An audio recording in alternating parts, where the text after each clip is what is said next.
You're watching How Leap. Let's learn how to sign out of your Google account remotely from other devices. Open a web browser on any device you currently have access to and go to myaccount.google.com. Log in with your Google account username and password. Once on your account dashboard, look on the left-hand navigation panel and click on the security option. On the security page, scroll down to the section labeled Your Devices. Here, click on the link that says Manage All Devices.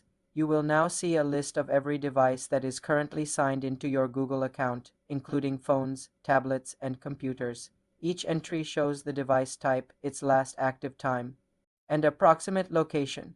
Find the specific device from which you want to sign out. Click on that device's entry to expand its details. At the bottom of the expanded details, you will see a button that says Sign Out.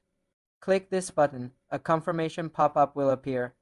Click Sign Out again to confirm. The selected device will be immediately signed out of your Google account. This action does not remove the account from the device's settings, but it will stop active sessions for apps like Gmail and YouTube on that device. For security, you can also click the three dots next to any unknown device and select Don't Recognize to secure your account. For more simple computer tutorials, subscribe to the channel.